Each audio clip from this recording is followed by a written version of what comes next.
Well, good morning. Welcome to the first of what I hope are many special education winter workshops with Edwin. My name is Ken Peterson. I'm from Cobourg, Ontario, and I'm the senior team lead on the Edwin Classroom Success Team.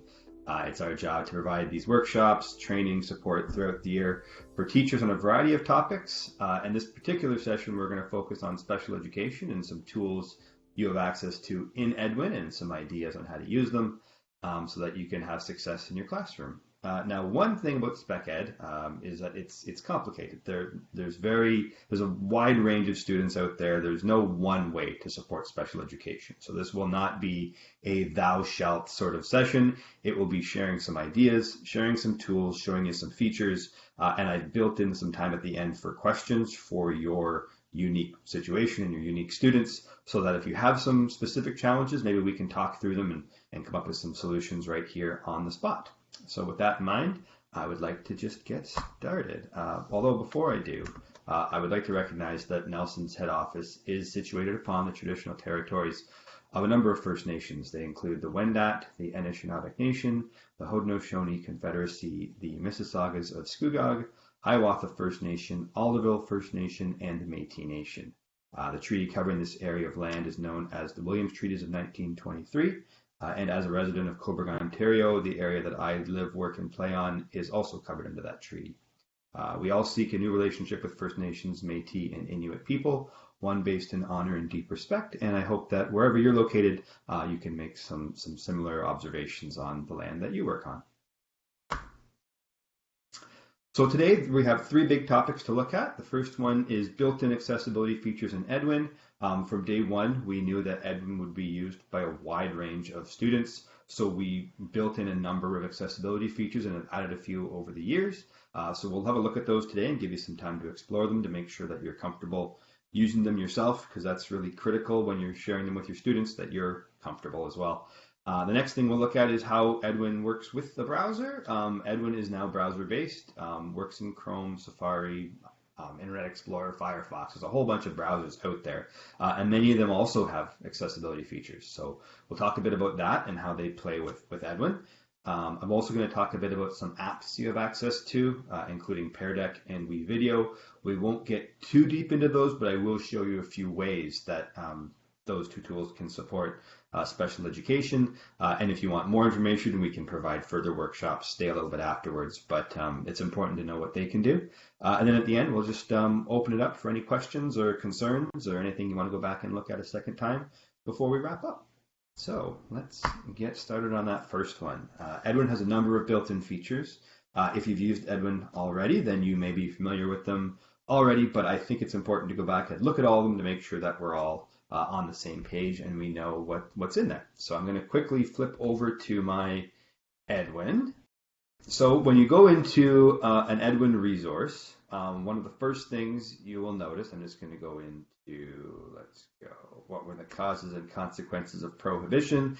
This is true of any resource. I'm just picking this one because I'm a bit of a history nerd. And you'll notice that up at the top, and this is one of the first things that students notice in our experience, is this play button. This will play, I'm just going to hide the teacher notes for now. This will play the text on the screen from start to finish. So if I hit play. What were the causes and consequences of prohibition? Prohibition law. So you get the idea. I won't play the whole thing, but that's available to any student anytime whenever there's text on the screen in Edwin. So that's a great accommodation for many students, whether they're in special education or not, whether they have an IEP or not, or whatever the situation might be. Many students benefit from having that button there. So we put it there for every student. One of the nice things about that is there's a bit of a hesitance from my experience with teachers, with students using extra tools and accommodations, especially when they're text-to-speech, because it's a very visible way of getting support. And they feel singled out because they're the one using that support sometimes. The nice thing about having this here for every student is that every student can use it whenever, wherever they want. So there isn't that layer of just discomfort thinking, oh, I'm the one using the play button. Everyone's using it. Everyone can use it whenever they need it. So I really like that aspect of having this in there for every student. When you hit play, You also get access to some controls, so they can go back and listen again right from the beginning. They can go back a few seconds or ahead a few seconds, and they can even adjust the speed. I have mine turned all the way down right now. Law. But I can also turn it up a Prohibition bit. was a term that described the time period when the production, transportation, and consumption of alcohol was banned. So that's how you would sort of customize the speed, get the text read, and so on. You can also select small parts of the text. So for example, just this sentence here. And when you do, a little bubble pops up, and it also has a play button. So this would play just... By the early 20th century in Canada. Just that portion of the text. So you can listen to the whole thing, listen to parts, adjust the speed, and go back and listen again. And we find that actually about 80% of students use this button at least a little bit, in some cases quite a lot. So we know that it's a popular feature. Lots of browsers have those tools built in, but to avoid any compatibility issues, we put it right into Edwin for every student. So that's a big one right off the start. Another one is the ability to change the size of the text.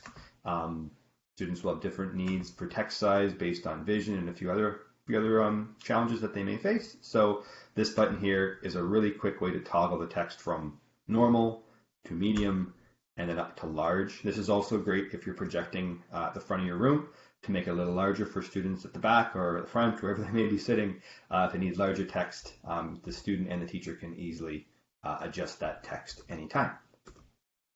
The next thing that this seems like a simple thing, but I found it really helped some teachers get over the gap for students making notes. For some students, typing is a challenge, a significant challenge in some cases.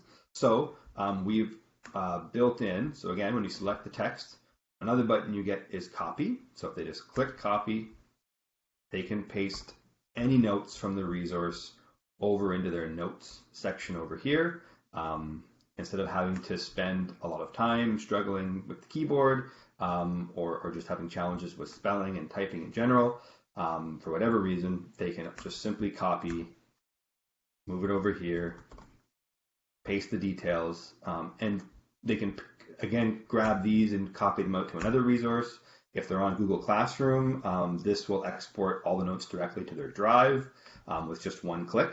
So there's a lot of ways that we've really tried to streamline the process of taking notes for students as they work through a resource. And that copy to text is something that, again, seems simple, but I've heard feedback from teachers that really made it possible for their students to go in and take notes and not get stuck on things or spend 80% of their time on a resource just typing out the notes, because that can be a real struggle for some people. So that's one way to simplify things or help support your students. Another tool that I'll show you is, just go out and find a video. I think I've got one just a little bit buried down here. Here we go. So numbers to the millions place. Here we go. So when you're playing a video, this is the standard video player. So this is a math video on doing, place value, looking at numbers up to the millions place. I won't play the whole video for you, but you'll notice that there are similar tools down here. You can slow down the video, you can speed up the video, you can turn on captions, you can show a transcript for the whole video, you can adjust the volume. So all those features that you might see in other platforms, we've tried to incorporate them here so that as your students are watching videos and absorbing the content that way, they can still use some features that will make it more accessible to them. So that's another good one that can get missed because it's just a little button down under the video, but it is there for all students anytime. So that's another good one. I'll show you two more, and then I'll give you time to explore and ask questions. Another one that teachers really like giving students access to is the self-check. Sometimes students have trouble vocalizing that they're having issues. Sometimes students just feel a little hesitant to say they're having an issue. So we've built in a self-check feature into most of our resources here in Edwin. And this one has two questions. One is I can compare and order numbers to the millions place. I guess they're statements, sorry. A few statements. And I can use the base 10 number system to compare and order whole numbers. If a student is having issues with this, they could mark them as red. very a sort of inconspicuous way of just signifying to you that they're having an issue with this resource. And then as the teacher, you can check in on the dashboard, go through your list of students. You could even have a separate list of students who are on an IEP, so they're separate from your wider class, or on whatever the plan. I know in every province is different acronyms and stuff, but in Ontario here we call them IEPs. So if you went into your dashboard to monitor your students' progress and understanding and confidence, the dashboard would show you that there's a bit of a delay from my screen share to you, so bear with me. Here we go. So Ethan Brown, I could go in, and let's say I know this student has some unique challenges. I could go in here, keep an eye on the things that he's struggling with. Maybe it's always a language thing. Maybe it's just making connections. Who knows? Every student's a little bit different. So this data can help you, the teacher, quickly check in on students and see when and where that help is really needed. And the nice thing is that it's directly from the student. So if you go and sit down with the student, none of this will be a surprise to them. It's not like a mark you've assigned and are now talking to them about. They've done this themselves. They've identified to you that this is where they are. So you can just pick up the conversation and say, well, why did you make this one red? Why did you make this one yellow? Where can I help? What can I do? Where are you getting stuck? So this is a really nice tool built in, and it's a nice quick way to keep tabs on your students. So that's another one. The very last one I'll show is, I'll go back into that Prohibition one because it's a long one. So sometimes, and this happens in books too, print books, readers are long. This one in particular would probably be the equivalent of about 3 or 4 pages in a book.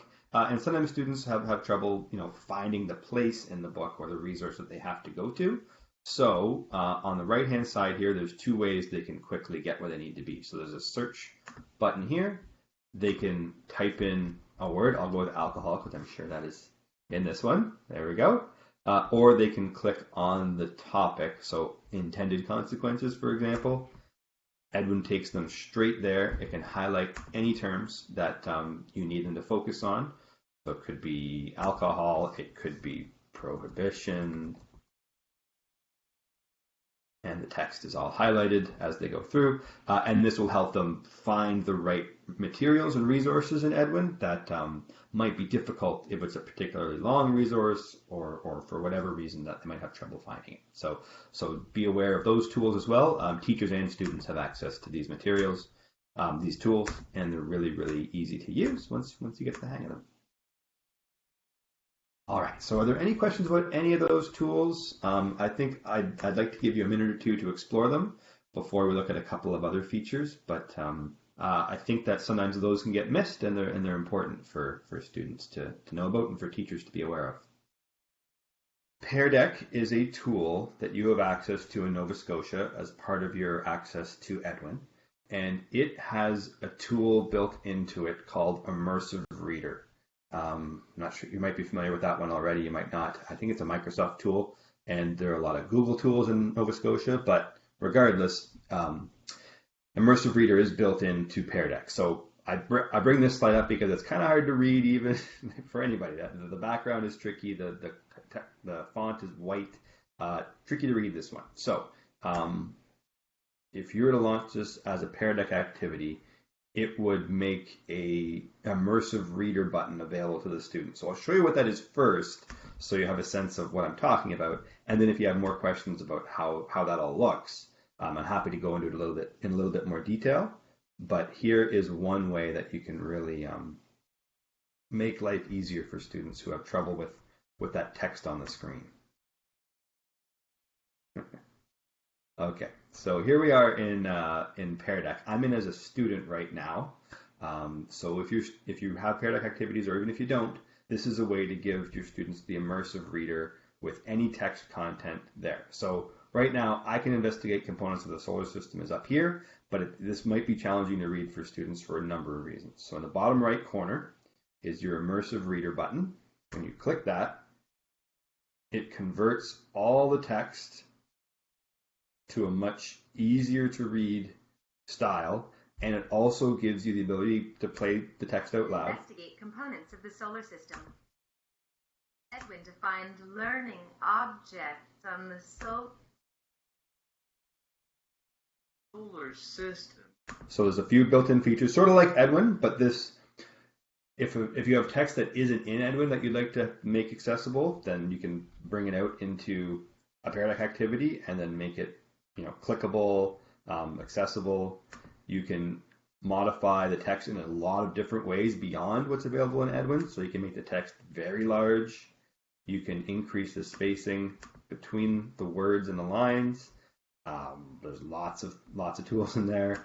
You can even have things like nouns highlighted, adverbs highlighted. That might not be necessarily what we're looking for here, but that's in there. And then under reading preferences, I like this one a lot. You can focus in on a single line. Sometimes students really need this to keep themselves focused on what's in front of them. So you can do that. And then under you can even translate the language if necessary, but that is in there. And there's even a picture dictionary built in, which I love. So I'm going to go back to 3 lines of text. And if I click on pear, picture of a pear, and it says pear. So I really like when you have, let's see if there's any more. Yeah, investigate. So picture dictionaries are great. And yes, you can upload any text to Pear Deck. It just runs through Google Slides. So if you have any text whatsoever, put it up onto a Google slide, make that slide a Pear Deck. Just takes a couple of clicks. I can walk through that when we're done here today. And then the student immediately has the Immersive Reader button in the corner. And then as they work through it, you can set it up so you advance the slides as the teacher, or you can make it so the student advances one slide at a time at their own pace as they work through it. Either way works, but it's a really nice way to take advantage of that Immersive Reader tool, which gives a lot of accommodations to the reading process. So I really like that one. The last tool I'll talk about, I won't actually show it today because we don't have time, and we're going to run a WeVideo session at some point. But there's another tool you have access to through Edwin called WeVideo, and it gives your students the ability to record themselves speaking either on video or audio only. And I've heard a lot of examples of teachers and students using that for students who struggle with writing or typing or anything like that, but they can speak fairly clearly. I've even had an example where a teacher had a student who was nonverbal. He hadn't heard her voice the entire year. He gave her an activity where she had the option of giving him sort of a verbal explanation of her project, and she did it. She was in her own room, she was in her own space, she had a microphone and WeVideo, and she spoke into the microphone, and it was the very first time he'd ever heard her voice because they had access to a tool that let him sort of hear that voice and her feel safe and willing to make her own voice heard. So WeVideo, I'll just quickly, video editing tool. So it is a bit challenging to use. There are other tools out there like Flipgrid, which are a bit easier. You can even use the video recording software on most computers. Most computers have it built in.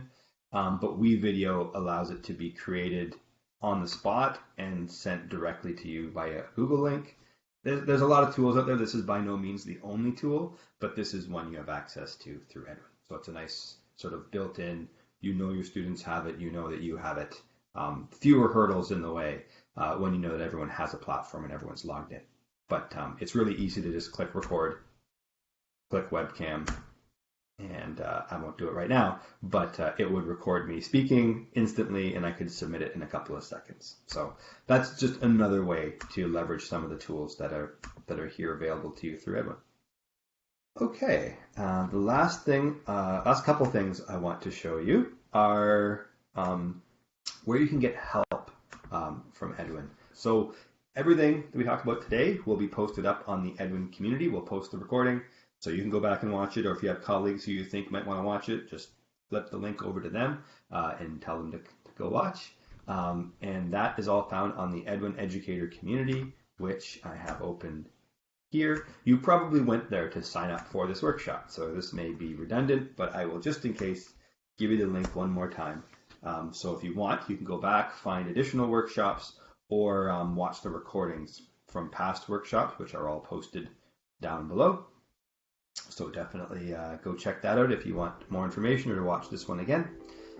Hopefully today gave you a good start and a look at a few tools that might help you and your students.